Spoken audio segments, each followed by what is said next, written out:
அமாவாசை அப்படின்னு சொல்லும் பொழுதே அனைவருக்கும் தெரிந்தது.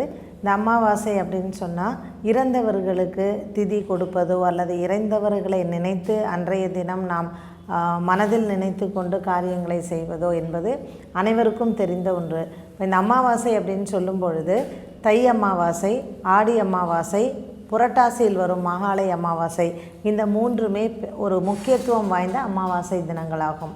இப்போ மாலைய அமாவாசை அப்படின்னு சொல்லும் பொழுது இந்த புரட்டாசி மாதத்தில் வரும் அமாவாசை தினமே மகாலய அமாவாசை என்று சொல்கிறோம். இப்போ மகாலய அமாவாசைக்கு என்ன சிறப்பு அப்படின்னு பார்த்தால், இந்த வருடத்தில் பூராவுமே எந்த அமாவாசை தினத்தன்றுமே நம்ம வீட்டில் இறந்தவர்களுக்கு நாம் நினைத்து படையல் செய்வதோ அல்லது சாமி கும்பிடுவதோ அல்லது தவசம் கொடுப்பதோ அல்லது திதி செய்வதோ இது எதுவும் செய்யாமல் இருந்து வருடத்தில் ஒரு முறை இந்த புரட்டாசி மாதத்தில் வரும் அமாவாசை தினமானது ஒரு மிகவும் சிறப்பான ஒன்று.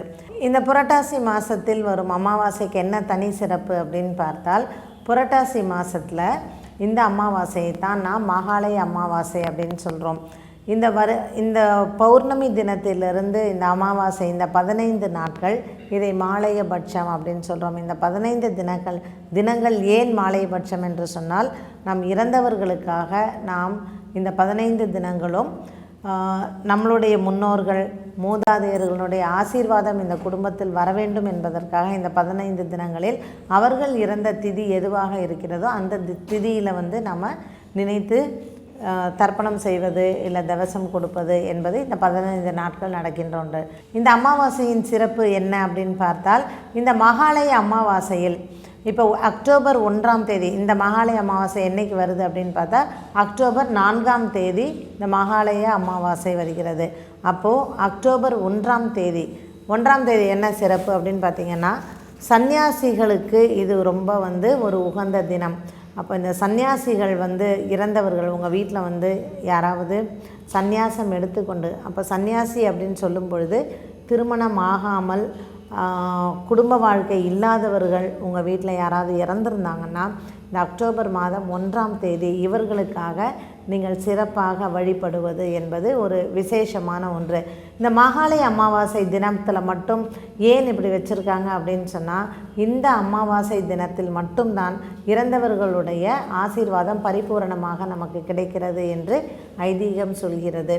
ஸோ இந்த அக்டோபர் மாதம் 1ஆம் தேதி அன்று சந்நியாசிகளுக்காக சிறப்பாக வழிபடுவது என்பது விசேஷமான ஒன்றாகும்.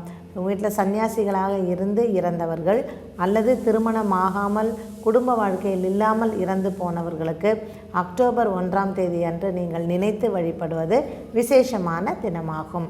அக்டோபர் 2ஆம் தேதி என்பது யாரை நினைத்து நாம் வழிபடலாம் என்றால், உங்களுடைய வீட்டில் விதவைகளாக இறந்தவர்களுக்கு இது ஒரு விசேஷ தினமாகும். இந்த விதவைகளாக இறந்தவர்கள் அப்படின்னு சொன்னால், அதாவது கணவனை இழந்து பிறகு இறந்தவர்களுக்கு இந்த அக்டோபர் 2ஆம் தேதி சிறப்பாக நீங்கள் வழிபட்டால் அவர்களுக்கு அது ஒரு சிறந்த தினமாகும். ஏன் இந்த அக்டோபர் 1ஆம் தேதி சன்னியாசிகளுக்கு, 2ஆம் தேதி விதவைகளுக்கு அப்படின்னு ஏன் வகுத்து வச்சுருக்காங்கன்னா, இந்த அமாவாசைக்கு முன்தினமான இந்த 3 நாட்களும் மிகவும் விசேஷமான நாட்களாகும், அதுவும் இறந்தவர்களுக்கு. அதனால தான் இறந்தவர்களுக்காக நாம் அதை வழிபடும் இந்த 15 நாட்களும் வீட்டில் சுப நிகழ்ச்சிகளோ அல்லது திருமணங்களோ கிரகப்பிரவேசமோ இந்த புரட்டாசி மாதத்தில் பொதுவாக வைப்பது கிடையாது. ஸோ இந்த புரட்டாசி மாதம் அப்படின்னு சொன்னாலே கல்யாணங்கள் கிடையாது, ஒரு கிரகப்பிரவேசம் செய்ய மாட்டாங்க, இல்லை ஒரு நிச்சயதார்த்தம் செய்வதோ எந்த ஒரு சுப நிகழ்ச்சிகளுமே புரட்டாசி மாதத்தில் செய்யாமல் இருப்பதற்கு காரணம் என்ன அப்படின்னு சொன்னால், இந்த 15 தினங்களுமே இறந்தவர்கள் நம் கூட இருப்பதாக ஒரு ஐதீகம். இதனால் எதுவும் சுப நிகழ்ச்சிகளோ அல்லது சுப நிகழ்ச்சிகளில் கலந்து கொள்வதோ இந்த 15 தினங்களில் நாம் செய்யாமல் இருக்கிறோம்.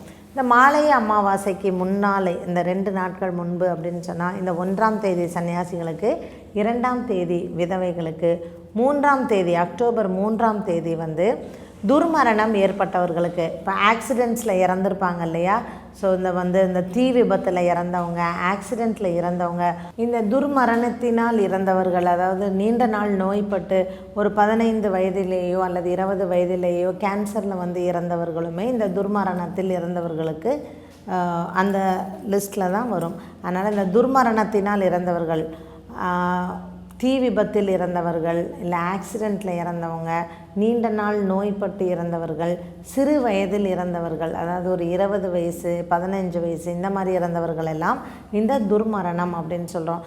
இதில் இறந்தவர்களுக்கு அக்டோபர் அன்று 3ஆம் தேதி இவர்களுக்கு நீங்கள் சிறப்பாக வழிபட்டால், இந்த சிறப்பு வழிபாடு என்பது ஒவ்வொருத்தருக்கும் இது தனித்தன்மையாகும். ஒரு குடும்பத்திலும் ஒரு சம்பிரதாயம் இருக்கும்.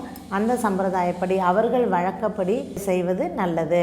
இறந்தவர்களுக்கு ஒவ்வொரு குடும்பத்திலேயுமே அவர்களுக்குன்னு ஒரு தனிப்பட்ட விதம் வைத்திருப்பாங்க. ஸோ அந்த விதத்தில் ஒரு வழிபாடு செய்வதோ இல்லை இறந்தவர்களை நினைத்து செய்வதோ உங்களுடைய குடும்பத்தில் இருக்கும் குழந்தைகளுக்கும் வரும் சந்ததிகளுக்கும் ஒரு பெரிய ஆசீர்வாதமாக அமைகிறது. இந்த அக்டோபர் 4ஆம் தேதி என்பது மகாலய அமாவாசையாகும். ஸோ இதில் 1ஆம் தேதி 2ஆம் தேதி 3ஆம் தேதி செய்ய முடியாதவங்க 4ஆம் தேதி அன்று நல்லா வாழ்ந்தவங்க, நல்லா வாழ்ந்து இறந்தவர்கள், முறைப்படி ஒவ்வொரு அமாவாசைக்குமே திதி கொடுப்பவங்க எல்லாமே ஒரு முறையாக இந்த மகாலய அமாவாசை தினத்தன்று இறந்தவர்களை நினைத்து வழிபடுவது சாலச் சிறந்ததாகும். இந்த அமாவாசை தினம் என்பதே இறந்தவர்களுக்காக செய்யப்படும் ஒரு நாள் தான். ஆனால் நம்மிடையே நிறைய பேர் அமாவாசை தினத்தை ஒரு நல்ல விஷயம் செய்வதற்கு, அதாவது அமாவாசை ஒரு நிறைஞ்ச நாள் அப்படின்னு சொல்லுவாங்க. அமாவாசை அன்று உங்களுக்கு நிலா கிடையாது, ஃபுல் மூன் இருக்காது. So it is a dark day, இருண்ட நாள். அதனால் அதை நம்ம நிறைஞ்ச நாள் அப்படின்னு சொல்ல முடியாது. அதனால் எந்த ஒரு நல்ல விஷயத்தையும் அமாவாசை தினத்தன்று செய்யாமல் இருப்பது சாலச் சிறந்ததாகும். அமாவாசை தினம் என்பதே ஒரு இருண்ட நாள், நிலா இல்லாத ஒரு நாள். அதனால் இந்த அமாவாசை தினத்தன்று இறந்தவர்களுக்காக நம்ம பிரார்த்தனை செய்வது என்பது இறந்தவர்களுக்காக மட்டுமே. அதனால் இந்த ஒரு தினத்தில் மட்டுமாவது நம் குடும்பத்தில் இறந்தவர்களை நினைத்து நாம் வழிபட்டோமானால் நமக்கு மட்டுமல்லாமல் நமக்கு பின்னால் வரக்கூடிய சந்ததிகள், அதாவது நம்மளுடைய பேர குழந்தைகள் ஜெனரேஷன்ஸ் வருது இல்லையா, ஸோ இந்த குழந்தைகள் அனைவருக்குமே அவர்களுடைய ஆசீர்வாதம் கிடைப்பதாக நம்மளுடைய பெரியவர்கள் சொல்லி வைத்திருக்கிறார்கள். அதனால் இந்த அமாவாசை தினம் என்பது ஒரு சிறப்பம்சமாகும். இந்த மகாலய அமாவாசையின் சிறப்பை பார்த்தோம்.